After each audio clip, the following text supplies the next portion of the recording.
E.G. Marshall, waiting to fill your ears with the sounds of tomorrow. Some pessimists believe those sounds will be the blast of bombs and the roar of guns, the groans of suffering and the rattling chains of servitude.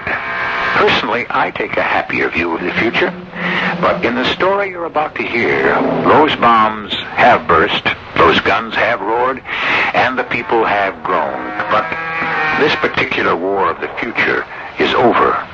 And for Major John Gulliver of D Company Rocket Battalion, it is the beginning of a very strange sort of servitude. Major, if we give ourselves up, what's going to happen? We'll be interned, Private. We'll sit out this war in a prison camp. I'm afraid, Major. I can't help it. I'm afraid of them, the Macs. There's something horrible about it. You think a refrigerator is horrible? A washing machine? That's all they are, just machines. Yeah, that's what scares me. I mean, the idea of a refrigerator or a washing machine with the power of life and death.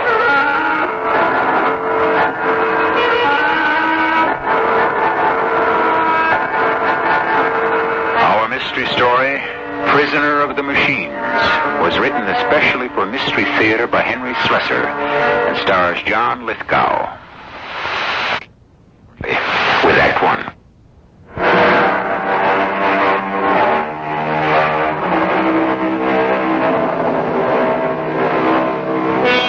Look up. There's a new object in the heavens, a new satellite in orbit. No, there's nothing unusual about that. Man has been hurtling strange metal debris into the skies for 100 years now, in this year of our Lord, 2085. But look again. Put your highest-powered telescope on the object, because you've never seen one like it before. It appears to be a soap bubble, an iridescent, transparent globe. But there's something inside it. A human being. Because this, my friends, is the first experimental model of an orbital solitary station for prisoner correction, punishment, and isolation. The man inside this orbiting prison is Major John Gulliver, and Major Gulliver has nothing else to do but think. I don't know when I stopped counting the orbits. All I can do is lie against the smooth dome of my bubble prison and drift with the cosmos. My food and water tubes float about my head like friendly, mocking snakes. Some while back, I had decided to refuse their blandishments, to let hunger shrivel my stomach and thirst blacken my tongue, to cheat my jailers by dying in their death-proof cell. But the snakes had floated and coiled and mocked at my noble intentions, knowing that sooner or later I would clutch them fiercely in a loving embrace. I would eat and drink until I was sated and sick with self-disgust, and fall back panting against my prison wall, and sleep like the miserable, unloved infant I had become. No, I couldn't die. They wouldn't let me. It was against the code of my jailers, a law more inflexible than any written for humanity since the days of Moses. But of course, my jailers weren't human. I thought back to my first glimpse of them. Major, if we give ourselves up, what's going to happen? We'll be interned, Private. We'll sit out the war in a prison camp. I'm afraid, Major. I can't help it. I'm afraid of them, the Macs. There's something horrible about them. It's all in the way you look at it. You think a refrigerator is horrible? A washing machine? Because that's all they are. Machines. Yeah, that's what scares me. The idea of a refrigerator or a washing machine with the power of life or death. But we were taken prisoner anyway. Every last survivor of Company D Rocket Battalion. And the Macs, with characteristic efficiency, integrated our forlorn and splintered unit into a larger body of prisoners heading north.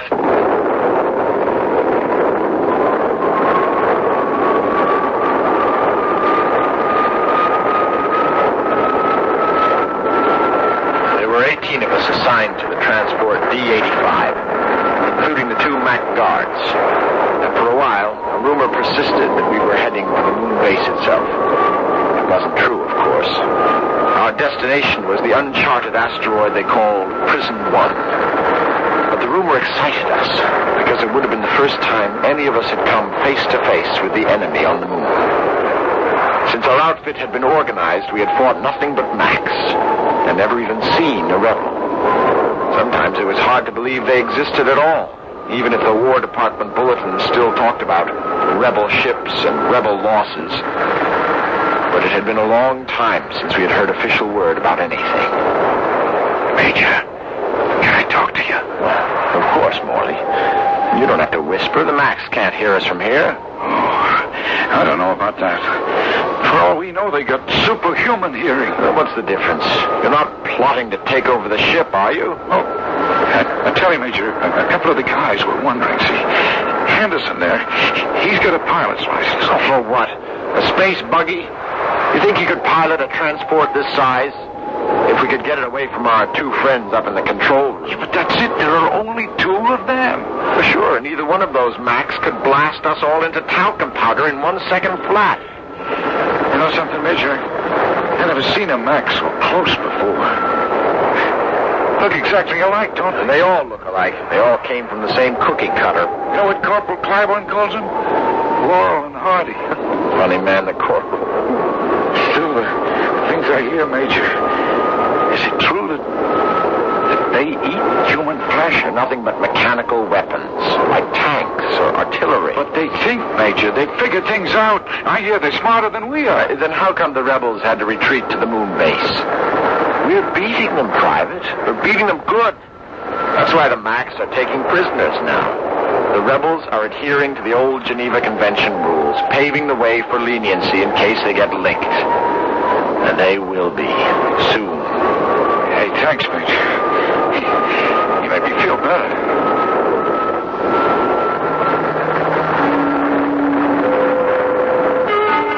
I'm glad I made him feel better, but I didn't. Because no matter what happened in the war on Earth and the moon, we were heading for an asteroid, to a prison camp we knew nothing about, run by android machines. I tried to remember when I first saw a Mac. I'd never even heard of them until the night the Army transport Hornet had been blown up during blastoff from the moon's Tycho Brahe station. The charge of sabotage and the subsequent confession by Pakura, the mad fanatic, was branded by the Independent Party of Indonesia as a frame-up, an excuse to outlaw them. For the first time since the world had finally united under one system of law, there was talk of war. Nobody was really alarmed. The Indonesians were famous for their robot industry, but they were all made for domestic purposes. They looked human, and they were gentle, useful machines designed to do the dirty jobs humans no longer wanted to do. But suddenly there was a different breed of android coming out of Indonesian factories. The Macs. Mechanical brutes, impervious to cold, hunger, fatigue, despair, and homesickness. We saw headless Macs charging our lines blindly. Armless Macs, unable to hold weapons, lumbering along obedient to their programmed destiny. There were officer Macs with minds trained in the arts of battle, commanding their battalions with cold logic that made no allowances for human weakness. There were engineer Macs, programmed to repair damage to their mechanisms. And now, it seemed, there were prison camp Macs. And we were their first prisoners. Seatbelts, please.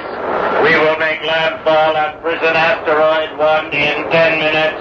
Seatbelts, please.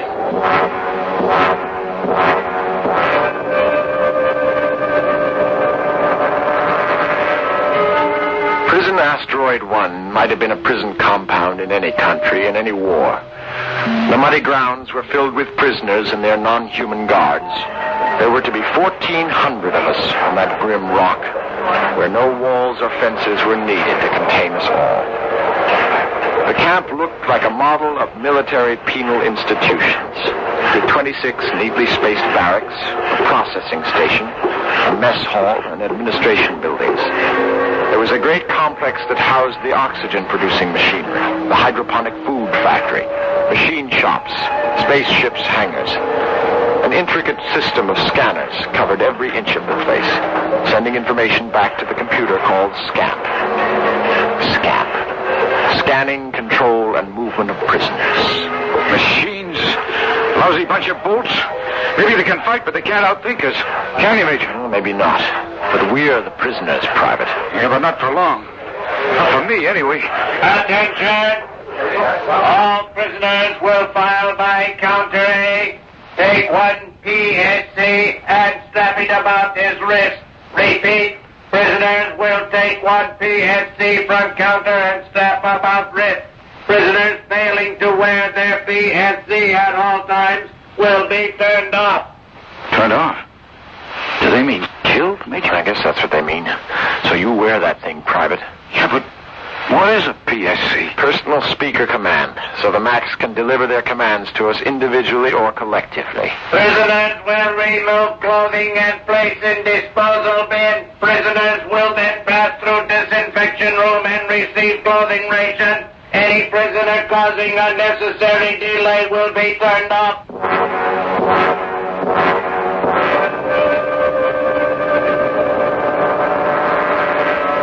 It was in the clothing room that I had my first disillusion about Mac efficiency.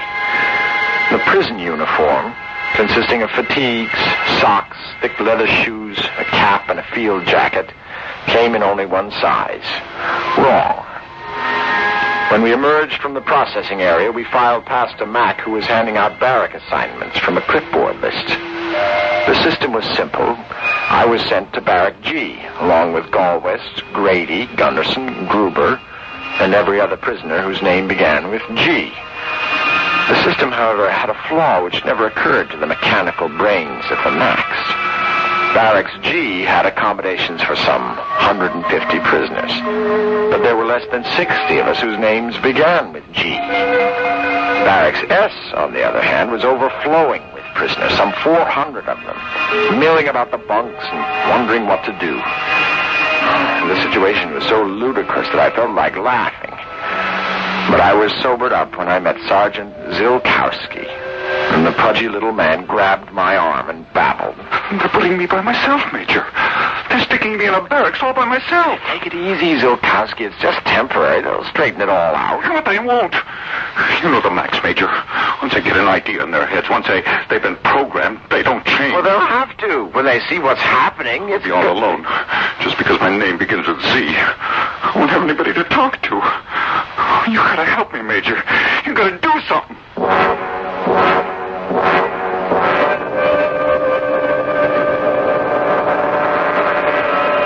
So I tried to do something about it.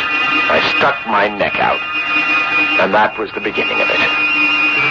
And here I am, floating in space, in the loneliest prison cell in history. And the worst part of the whole thing is that it was all my idea.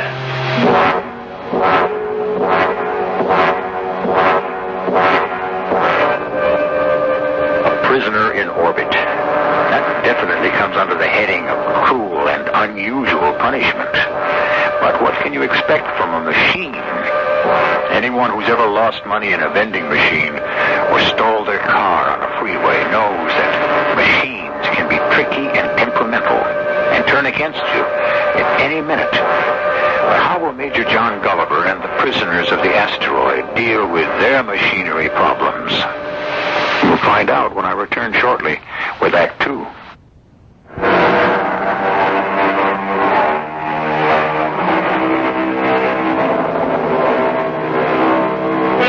Major John Gulliver, prisoner of war, circles the asteroid in his strange bubble prison and thinks back to the moment when he first came into conflict with his captors, the machine men known as the Macs.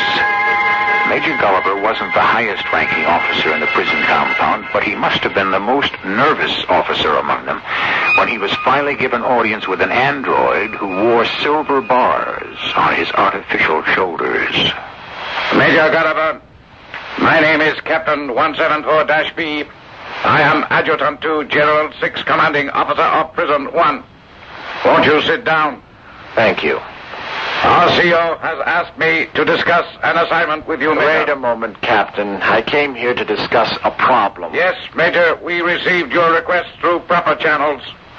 But as a result of studying your records, we discovered something about your past, which is of particular interest to General 6. What do you mean? The profession in which you were engaged before the war. You were a psychologist, correct? Yes, I was college-trained, University of Mental Sciences, then computer instructor at the Hayward Teaching Center. Frankly, we believe you may be useful in helping us make an adjustment to our responsibility.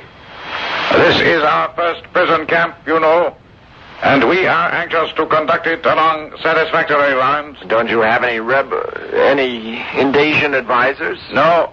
The camp is entirely in the hands of the android auxiliary. And what do you want me to do? Why, help us to understand our prisoners, to run an effective, trouble-free institution. Fine. If you want my advice, let's start with your crazy alphabet system. No, Major. We do not wish your advice. We are satisfactorily programmed. We merely wish your help in interpreting prisoner behavior to us when it does not track properly with previous data. You understand? If you're asking me to be a spy... Nothing like that. We will plant spies, of course. That is in the manual. All we ask of you is to be our official prison psychologist. Captain! What is it, Private? I gave instructions. A guard has been attacked by a prisoner. The man was subdued and they await your orders. Turn him off. Now, wait a minute, Captain. You wish to say something, Major? Yes, I thought your camp was programmed under the rules of the Geneva Convention. What is your point, Major? The man has to have a fair hearing, our trial. You don't even know the circumstances. Very well, Major. Bring in the prisoner. Yes, sir. Here. Claiborne. What the devil are you doing here, Major? What did you do, Corporal? Oh, I jumped one of those lousy machines, that's what I did. He stuck his gun into my back and I jumped him. I wasn't moving fast enough for him. You admit to this assault? Sure, I admit it. You're really a fool, Corporal. Major, is that sufficient hearing for you? Private, you will take this prisoner outside and turn him off. Wait, you can't just kill him? Not if you don't want a riot on your hands? Kill him. Who said we wished him killed? Major, we do not kill prisoners. That is unthinkable. The manual strictly forbids us to kill humans in prison camp. But still, we must punish uncooperative prisoners. That is our order, too. You must tell us how to solve this contradiction, Major. Well, there's no contradiction. If you want to punish a prisoner, do what is done in human prisons. Put us in solitary confinement for a term. Deny us the company of our fellow prisoners. Believe me, that's punishment enough, Captain. Ask Sergeant Zolkowski. Very well. What you say seems logical. I will put the question to our commanding officer, General 6. You are dismissed, Major.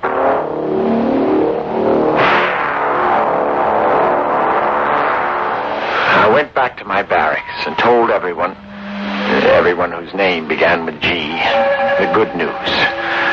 The Macs had been programmed not to kill their human prisoners, except in self-defense or during escape attempts. I told them about my suggestion of solitary confinement as a punishment, but it seemed like the easiest sort of penalty. Captain 174-B sold the idea to his commanding officer, but it wasn't the solitary I had in mind. Gentlemen, your attention, please. Colonel Drummond, Major Gulliver, you and your fellow officers have been asked here to witness the first experimental model of Prison 1's orbital solitary station for prisoner correction, punishment, and isolation. Your comments, please. You mean that bubble is an orbital satellite? That is correct. Surely you don't intend to send our men into orbit. It's sheer cruelty. Captain, you told me that you were proscribed against taking human life. Surely you must know that no one could live in a thing like that. Incorrect. Prisoners will be supplied with oxygen, food, water, and waste disposal facilities in solitary orbit for the duration of their sentence. Your comments, please. How long do you think a man can survive in one of these things? We have consulted our commander, and our information is that a human can survive 2,800 asteroidal orbits with the oxygen, food, and water supply provided. 2,800 orbits? That's almost 3 months. Your commanding officer is wrong. He is not allowed for the mental and emotional strain of such imprisonment. There is nothing in the manual concerning mental or emotional strain. You are a psychologist, Major. Such things are a matter of individual human response, are they not? Your comments, please. I say you can't do this. The man would be better off dead than in one of these things. Impossible. We cannot allow prisoners die. Captain, I am the highest ranking officer in this camp. I demand a personal talk with your superior. Impossible. The commander has no communications mechanism with humans. Such an interface would have been superfluous. What? General 6 is a computer, Colonel. Don't you understand? Oh, good Lord. That is correct. General 6 is a computer, and he does not interfere with humans. His sentence will now be carried out. Prisoner 110, Corporal R. Clybourne, will be launched into orbit at 0900. Colonel, you will order all your men to fall out and observe punishment.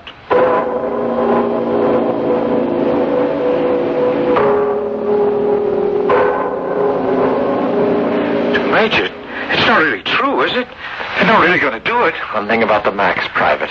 They tell no lies. I've heard talk around. I mean, some of the guys are saying that it was your fault. They say you were soft on the Max, that you suggested the bubble. What do you think, Private? Gee, I don't know. It's just that, well, Major, you just accept them too damn easy. So we've got to accept machines. We accept them all our lives, don't we? Don't you trust the mechanism of your car, your air sled, your house power plant? You can't get angry at levers, gears, integrated circuits. Who can't? I can do it, Major. I can do it easy. So, why can't you? For 11 weeks, we watched the bubble spin over our heads. A tiny gleaming new star containing Corporal Ronald Clybourne, or what was left of him. Then, weary of its monotonous journey, the bubble returned, braked by its single retro rocket. It landed undamaged, and they brought Clybourne back to Prison 1, singing at the top of his lungs. He didn't stop singing until he died, 2 weeks later, in an accidental fall in the hospital ward. I'll say one thing for the Max. Their own psychology wasn't bad. There was no more trouble on Prison Asteroid 1. But there was something else. Talk about escape. Oh, come in, Major. Sit down. You're the only man on this rock who seems to understand that the Macs are only the tools of the rebels. That we're wrong to direct our aggression against them. There's only one sensible course now. We've got to play it cool. Keep out of trouble. Wait till the war is over. Although, of course, we are duty-bound to escape if we can. Escape? It's ridiculous, isn't it? Escape from an asteroid, heaven knows where in the universe. Even if a prisoner got past Scamp, there's no place to go. No, Major. There's no use bothering about escape talk. But the men are bothering. It's true, that's all they're talking about. Didn't you know? No, I didn't. But it has to stop. We have to issue an order. You can't order them to stop talking. I'm commanding officer, Major. That's what I intend to do. And that's what he did. Colonel Drummond lined up the men, 8 ranks deep, and read them the riot act. He outlined the futility of escape talk, the impossibility of a return to Earth before the end of the war. When he dismissed them, He had a separate talk with the officers, emphasizing that it was our duty to report any escape plan to him. Remember, the Macs are prescribed against killing prisoners, but they're also programmed to prevent escapes. They won't have any compunction against killing if it occurs during an escape attempt. But 3 weeks later came the J escape. It was called the J escape for obvious reasons. Only the occupants of J barracks were involved, led by Lieutenant Lamar Jackson. One evening, an hour before lockup, Jackson had noticed that a scanner beam on the north side of the compound, near the hangars where the spaceships were kept, failed to follow him as he crossed its path. And Jorgensen, a computer engineer, slipped out one night and examined the defective scanner. It was then that he realized they could abort the scamp system for a period of at least 2 hours. Jackson organized the actual escape. His idea was simple: to get his men to the hangars and spaceships and hold the ships as ransom for their release. If the Macs failed to agree, the ships would be destroyed. It was a desperate gamble, of course, and the first part of their plan worked. The Macs had no provision in their manual for an inoperative scamp. It was supposed to work, period. General Six probably blew a dozen fuses that night as the prisoners of J Barracks smashed their way into the spaceship hangars like a gang of hoodlums crashing a party. But the party was over in one terrible instant, because when they entered the hangars, there were no spaceships.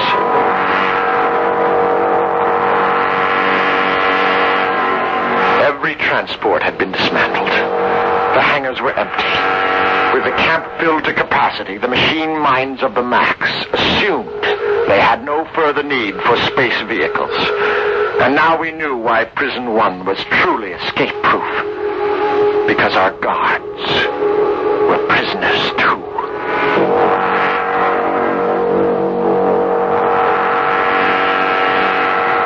Obviously, there is no escape from Prison Asteroid 1. Not even the infamous Devil's Island could boast the security of this prison camp. But never underestimate the ingenuity of desperate men or the perversity of machines. We'll learn more about both when we return shortly with Act 3.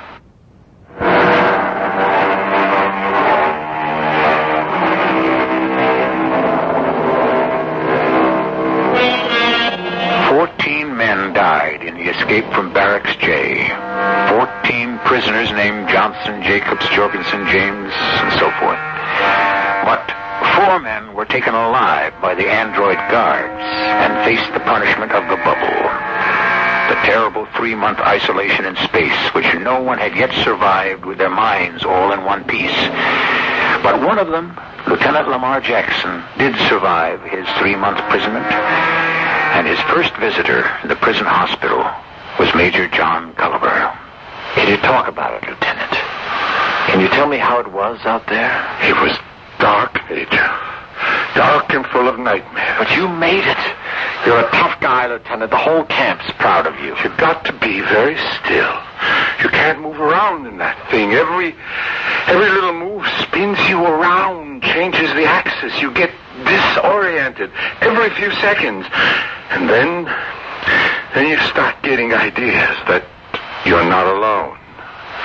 That something is outside the bubble, trying to get in. It's okay, Lieutenant. You don't have to tell me anymore. But then you get the worst nightmare that the thing that was outside is now inside.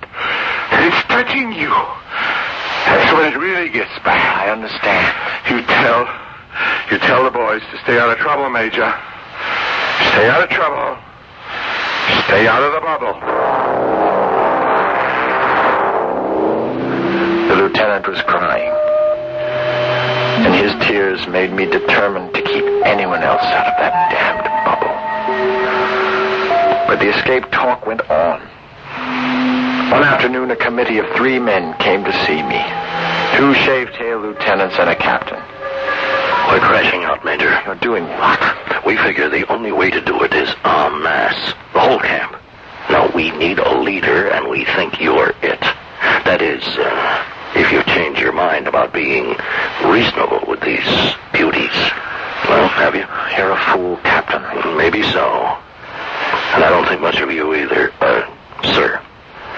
But you have got something we need. You've got the ear of the Max. Tell me how you plan to escape from an asteroid without ships. We don't plan to. Our idea is to overcome the Max and take control of the entire prison. Now, once we have the facilities, we think we can build a radio transmitter powerful enough to beam a message to Earth and request aid. I see. And just how do you plan to overcome the Max? We fight. Well, we outnumber them, don't we? We attack a group of them, take away as many weapons as we can, and attack the rest. Some of us live. Some of us die. If enough of us survive, we get off of this rock. You wouldn't have a chance. What we need is organization, a strategy, a battle plan. We need somebody to pull this whole thing together. This is a job offer, Major. Captain, don't you realize the odds are 1,000 to 1? Why do it? Why can't you sit it out? The war's almost over. Why get killed now? We think the war is over, Major. What? Wilcox here is a radio man. Now, a couple of months ago, we asked the Max permission to build a receiving station. They agreed, under one condition. That we receive only broadcasts from the moon and the vicinity. From the rebels. Well, we didn't get much. A few faint signals from space traffic, and the propaganda broadcasts. Well, they had some pretty good music sometimes, but then the music stopped. Everything stopped. Well, maybe your set went on the blink. No, it was fine. They're just not sending signals from the moon anymore, Major, and I think it's because the war is over. Captain, can you make that receiving station more powerful? Sure. If we had the parts. Well, maybe I can get the parts. I got the parts without much trouble. The Max had no objections about receiving stations, only transmitters. I made promises about prisoner cooperation and got the material that helped us build a receiver with 3 times the capacity of the original. But we heard nothing from the moon base. Nothing at all. And then... It's Morse, Major. Good old Morse language. It's got to be from an Earth vehicle. Coming from where? The vicinity of the moon. It has to be. Wait. I can make out a little... There's something about a delivery, provision. Major, that isn't a military vehicle. It's a commercial vessel. They're delivering provisions to the moon base. Lord, ship heading for the moon. And it's true. They have given up. The war is over.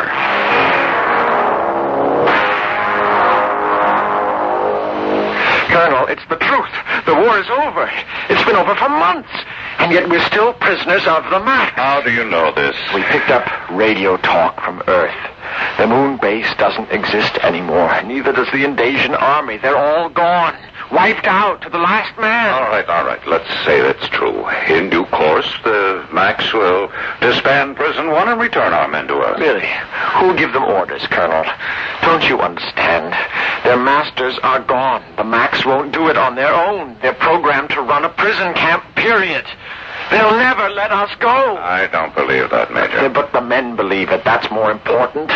That's why they're planning a massive uprising. They can't do that. It's suicidal. That's what it amounts to, yes. Well, we can't let that happen, Major. It's our responsibility to keep these men alive. Fine, only how do we stop it? There's only one way. We can tell the Max. Are you crazy? They'll have the ringleaders in those bubbles before the day is out. It's not too high a price. I'm going to them right now. Colonel, wait. Don't try to stop me, Major. Colonel, something just struck me. The way you've been taking all this. The way you've been taking all your responsibilities. You don't look one bit different. No gray hairs, no lines on your face. Nothing. Let go of my arm, Major. What's in this arm, Colonel? Bones and muscles and blood? Or steel rods and wires? Lubricating oil? Go!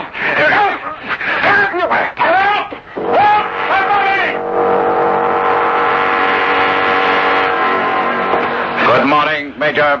How are you feeling? I'm fine, considering your guards took half my head off. Your head is all in one piece, Major. You may take my word for it. The worst damage was self-inflicted when you tried to strike Colonel Drummond. You mean Android Drummond, don't you? How did you discover the secret?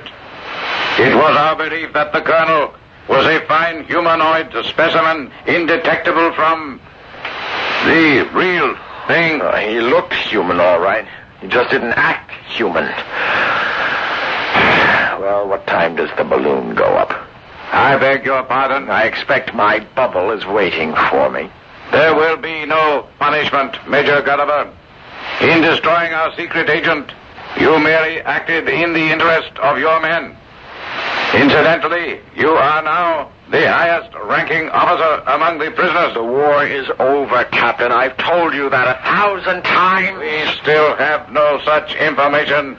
We cannot release the prisoners without a direct order. But you can't get any orders from the moon base. They're all gone. Commanding Officer General 6 will receive the instructions.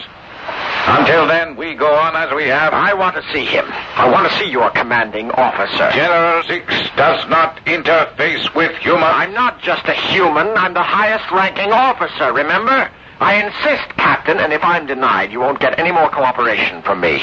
You can send me up in the bubble for the rest of my life. Very well, Major. I will arrange for you to see General 6. I was brought into the majestic presence of General 6 by a brace of MAC soldiers and Captain 174B. I had never seen a MAC computer before, and it was an awesome sight. General 6 required a housing of several thousand square feet, and it towered to a height of 16 feet. The room it occupied was eerily lit by its own diodes. That was the only illumination, since the MACs, requiring no light sensors for vision, didn't use artificial lighting. Captain 174B himself stood at the console control board, his fingers poised lightly over the keyboard. Very well, Major. You may ask your question of the commander. Ask it. Ask him if he has any means of contacting Invasion Supreme Headquarters. The answer is yes. Ask him if he can make such contact now. The answer is no. Ask him if he knows why this contact is no longer possible. The answer is yes. Contact is no longer possible because of destruction of moon base and annihilation of all Indesian forces, bringing an end to hostilities. You see, it's true. Now, ask General 6 if he will issue orders for the immediate release and transportation to Earth of his prisoners. The answer is Prison 1 will be maintained until orders to the contrary are received directly from Supreme Headquarters according to Section 5 of the manual. But that's insane. The war's over. Finished. There is no Supreme Headquarters. Audience is over, Major. Didn't you hear his reply? The war is over. Your masters are dead. You don't have any reason to keep us here. Just wait for instructions from Headquarters, Major. Please obey my order and leave. Failure to comply will place you in jeopardy of punishment. You can't keep us here for the rest of our lives. No! Look out. Don't let him grab that rifle. Stand back. Major, don't be foolish. You can't kill us. I won't kill you all, Captain. Just your commanding officer.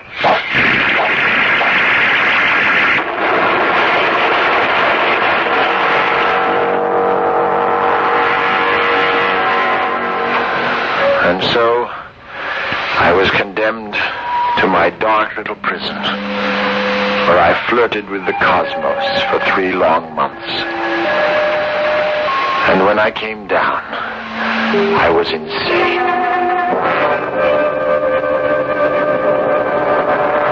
I must have been insane. Because when the bubble landed, I saw the Macs standing about like so many statues, and their human prisoners roaming about free and unfettered and exhilarated. I saw faces smiling at me, laughing.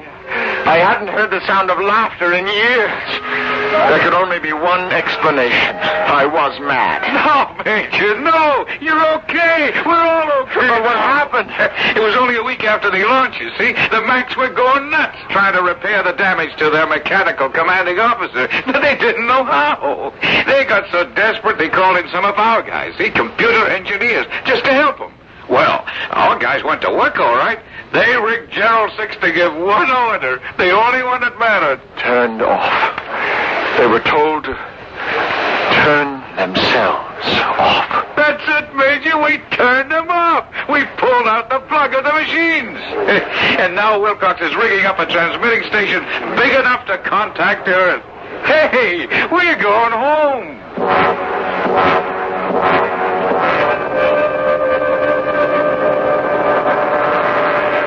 We did go home. I got married and had 3 children, and no robot servants. Not for a while, anyway. Eventually, my wife convinced me I was being foolish, and we purchased 2 domestic robots. One a superb cook and children's nurse, the other a hard-working general housekeeper. I named them Laurel and Hardy. And someday, I might even stop being afraid of them.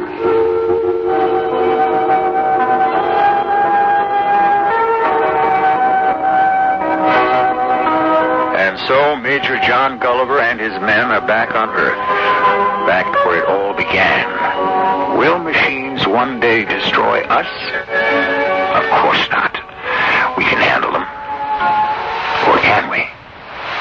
I'll be back shortly.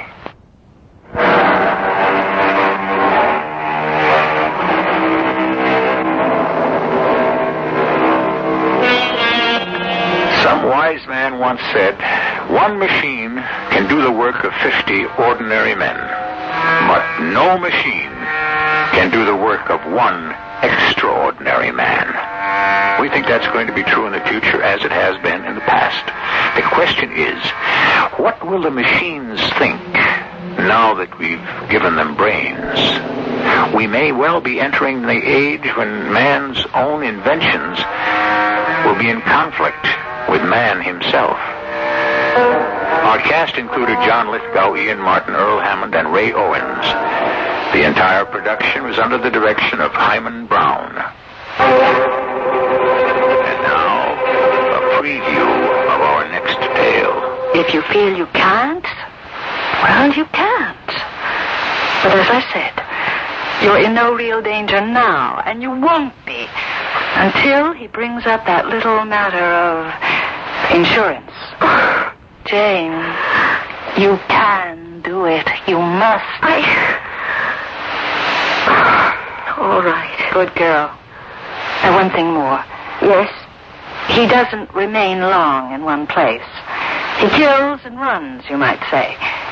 Now, he'll probably suggest leaving Detroit and going somewhere else.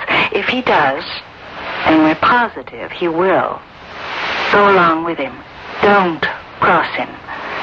Don't ever cross him. One false move could mean sudden death, Jane. Sudden and agonizing death. This is E.G. Marshall inviting you to return to our Mystery Theater for another adventure in the macabre. Until next time, pleasant dreams.